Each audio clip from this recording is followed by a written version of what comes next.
चरक संहिता अंतर्गत अध्याय विवरण। स्थान। इस तंत्र चरक संहिता में 8 स्थान हैं। पहला श्लोक स्थान अर्थात सूत्र स्थान, दूसरा निदान स्थान, तीसरा विमान स्थान, चौथा शारीर स्थान, पांचवा इंद्रिय स्थान, छठा चिकित्सा स्थान, सातवां कल्प स्थान और आठवां सिद्धि स्थान। इनमें सूत्र स्थान में 30 अध्याय, निदान विमान शारीर स्थान में 8 अध्याय, इंद्रिय स्थान में 12, चिकित्सा स्थान में 30, कल्प स्थान और सिद्धि स्थान में 12 अध्याय कहे गए हैं। सूत्र स्थान और चिकित्सा स्थान इन दोनों स्थानों में 30 अध्याय, अरिष्ट अर्थात इंद्रिय, कल्प और सिद्धि स्थान में 12 अध्याय, निदान विमान और शारीर स्थान में 8 अध्याय लिखकर इस ग्रंथ की समाप्ति की गई है। स्थान का अर्थ अपने अपने स्थान के विषयों का अपने अपने स्थान में उपदेश किया जाएगा। इसे ही स्थानार्थ कहते हैं। यह संहिता 120 अध्यायों में संपन्न है। उन अध्यायों का नाम क्रम से सुनिए। सूत्र स्थान के अध्यायों का संग्रह दीर्घ जीवितीय, अपामार्ग तुंडलीय, आरगवधीय, षड्विरेचन शताक्षत्रीय, ये 4 अध्याय औषध से संबंध रखते हैं। मात्रा शीतीय, तस्या शीतीय, नवे गांधारणीय, इंद्रियों क्रमणीय, ये 4 अध्याय स्वस्थ मनुष्यों के पालन करने योग्य नियमों का उपदेश करते हैं। खुडाक चतुष्पाद, महाचतुष्पाद, तिस्त्रेषणीय, वात कला कलिय, ये 4 अध्याय चिकित्सा में कर्तव्यों का निर्देश करते हैं। इसलिए अध्याय, सुविधाध्याय, उपकल्पनीय, चिकित्सा प्रावृत्तीय, ये 4 अध्याय औषध कल्पना संबंधी नियमों का निर्देश करते हैं। कि अंतः शीर्षीय, त्रिशोफीय, अष्टोदरीय, महारोगाध्याय, ये 4 अध्याय रोग के विषय में संख्या आदि का निर्देश करते हैं। अष्टनिंदितीय, लंघन ग्रहणीय, संतर्पणीय, विधि शोणितिक, इन 4 अध्यायों में विभिन्न योजनाओं की व्याख्या की गई है। यज्ञ पुरुषीय, आत्रेय भद्र काप्य, अन्नपान विधि, विविधा शतपित्तीय, इन अध्यायों में अन्नपान संबंधी नियम बताए गए हैं। 10 प्राणाय तनिक, अर्थे 10 महामूल्य, ये 2 अध्याय प्राण और शरीर के विषय में और वैद्य के गुण के संबंध में कहे गए हैं। औषध, स्वस्थ, निर्देश, कल्पना, रोग, योजना, ये 6 वर्ग 4 अध्यायों के क्रम से बताए गए हैं। 7वां वर्ग जो 4 अध्यायों का है वह अन्नपान संबंधी है।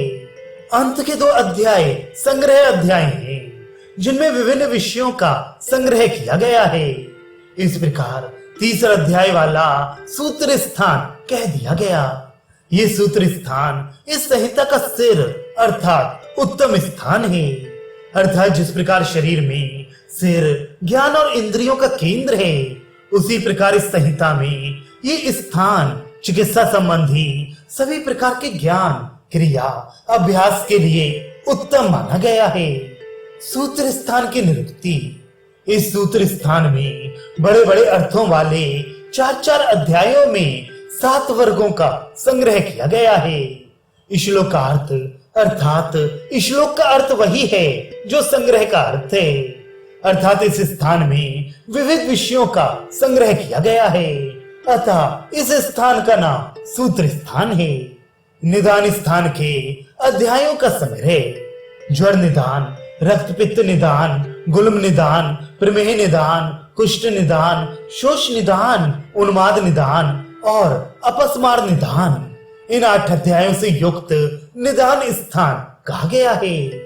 विमान स्थानों के अध्यायों का संग्रह रस विमान, त्रिविध कुक्षीय, जनपदोध्वंसनीय, त्रिविध रोग विशेष विज्ञानीय, स्रोतो विमान, रोगानिक विमान, व्याधित रूपीय, रोग विषयक जपीय, ये 8 अध्याय मान ज्ञान के लिए महर्षि आत्रेय ने विमान स्थान में बताई हैं। शारीर स्थान के अध्यायों का संग्रह कथिता पुरुषीय, अतुल्य गोत्रीय, खुडिका गर्भाव क्रांति, महती गर्भाक्रांति, पुरुष विचय, शरीर विचय, शरीर संख्या, जाति सूत्रीय, ये आत्रेय मुनि ने 8 अध्याय शरीर स्थान में बताई हैं। इंद्रिय स्थान के अध्यायों का संग्रह वर्णसर्य, पुष्पितक, परमर्शनीय, इंद्रियानीक, पूर्व रूपीय, कतमानी शरीरीय, पन्न रूपीय, अवाक शीर्षीय,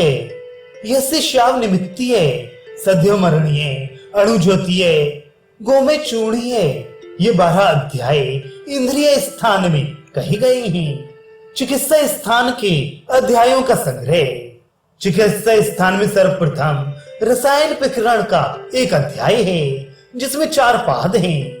अभ्यमलकीय रसायन, प्राणकामीय रसायन, कर्पचितीय रसायन, आयुर्वेद समुत्थानीय रसायन। दूसरा अध्याय वाजीकरण का है, इसमें भी 4 पाद हैं।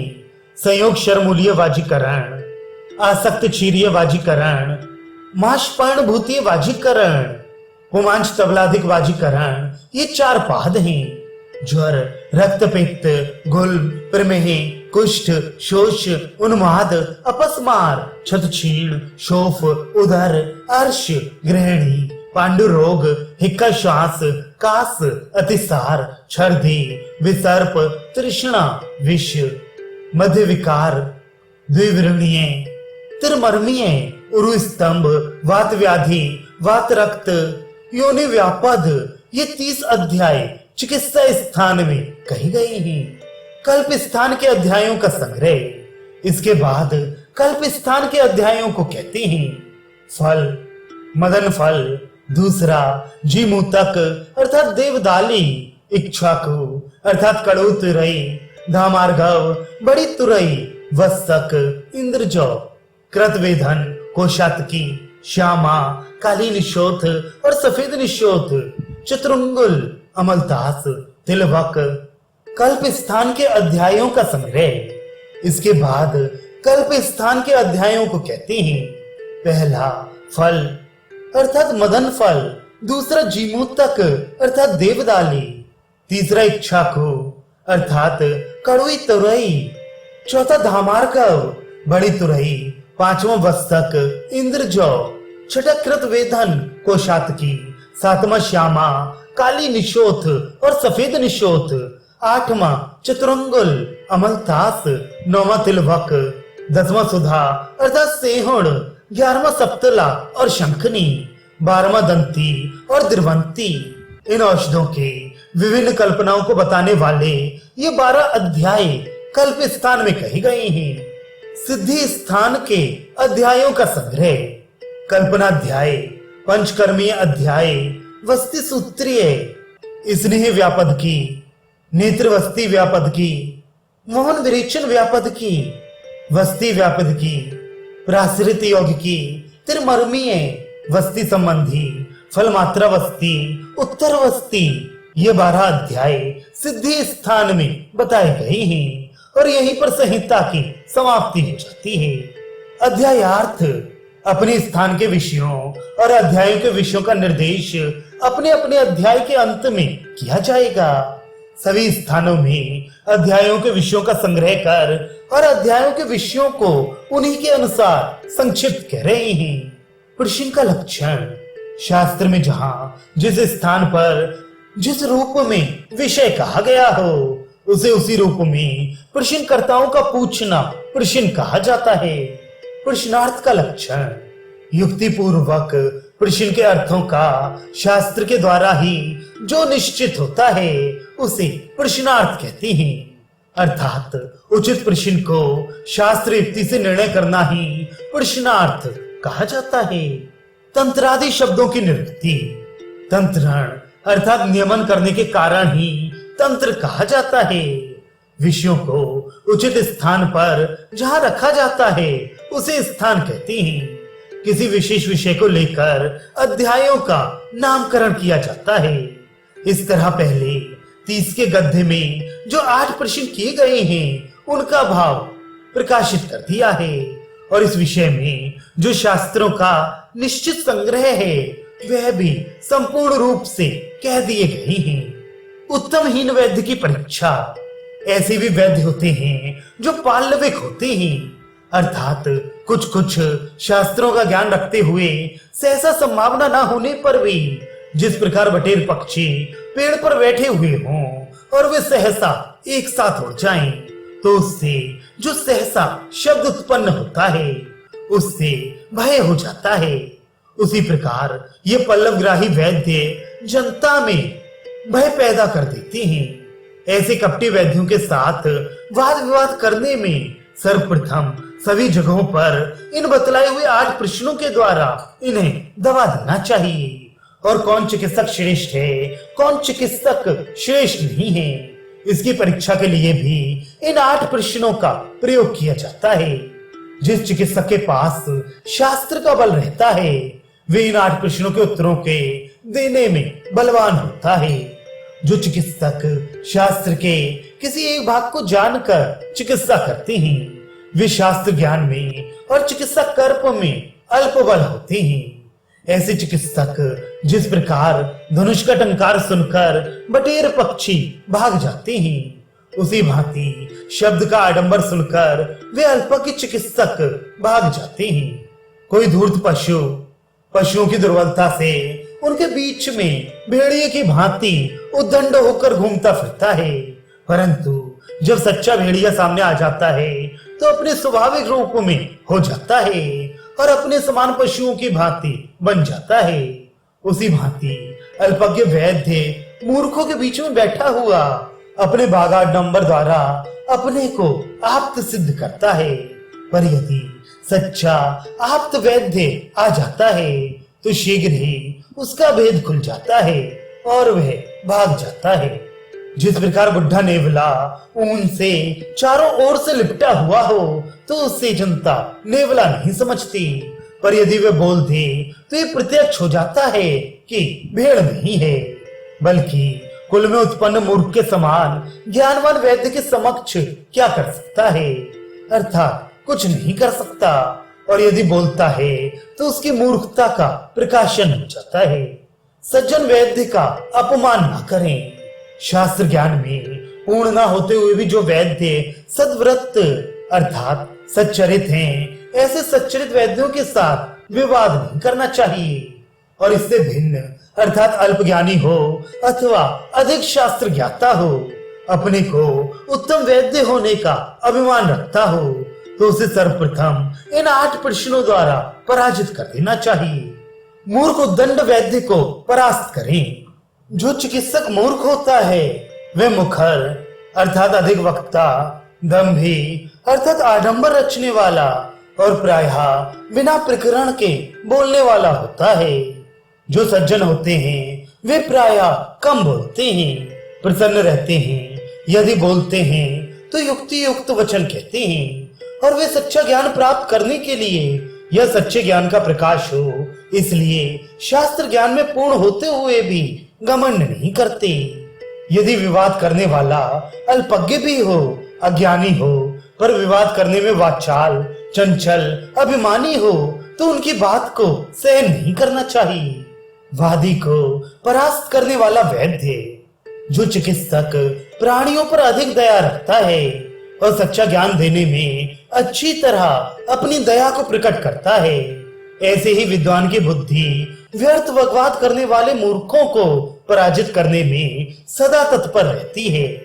मूर्ख वैद्य के बहाने जो मूर्ख वैद्य होते हैं वे असत पक्ष का आश्रय करते हैं, अक्षणित्य प्रदर्शित करते हैं, अर्थात वाद विवाद करने के लिए मेरे पास समय नहीं है, अमुक रोगी मर रहा है, अमुक रोगी बहुत कष्ट में है, मुझे शीघ्र उन्हें देखने जाना है, आदि आदि बहाना कर भाग जाते हैं।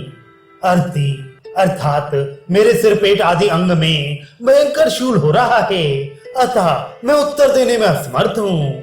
दंभ व्यर्थ के आडंबरों द्वारा और पारुष्य कठोर वचनों द्वारा अपने मनोरथ को सिद्ध करते हैं। ऐसे मूर्ख वैद्य अपने शास्त्र में अनाप्त अर्थात पूर्ण ज्ञान से शून्य होते हैं।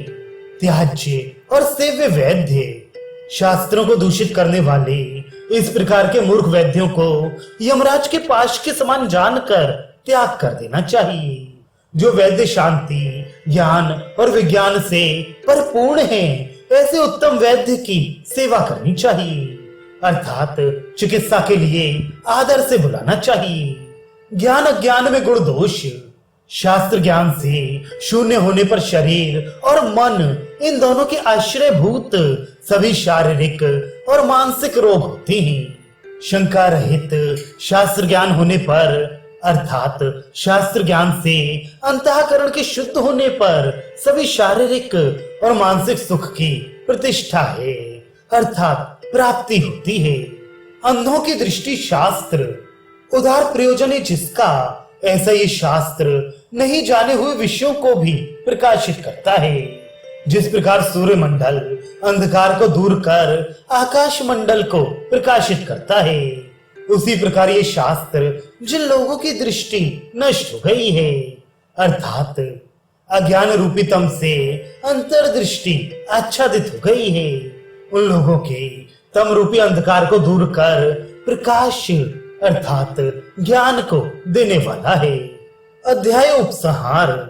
हृदय के आश्रयभूत 10 वाहिनियां, हृदय के अर्थ और महत नामकरण का कारण तथा शिरा, धमनी और स्रोतों के नामकरण का कारण, अहिंसा से लेकर ब्रह्मचर्य तक अयनों का वर्णन, 6 श्रेष्ठ वस्तुओं का संग्रह, सप्तक और अष्टक प्रश्न और इनका निर्णय तथा इनके उत्तरों को किस प्रकार कहना चाहिए, जिस उद्देश्य से उत्तर देना चाहिए, 6 प्रकार के एक देशकों का वर्णन इस अर्थदश महामूल्य अध्याय में आत्रेय ने प्रकाशित किया है। इस शास्त्र संहिता का ये अध्याय पूर्ण रूप से संग्रह है। सूत्र स्थान की निरुक्ति। जिस प्रकार फूलों के एकत्रित करने में सूत्र अर्थात डोरे की आवश्यकता होती है, अर्थात डोरे में फूल संगठित हो जाते हैं, उसी प्रकार विभिन्न विषयों के एकत्र करने के लिए सूत्र स्थान की रचना महर्षि ने की है, अर्थात माला के समान ये स्थान विभिन्न विषयों का संग्रह है।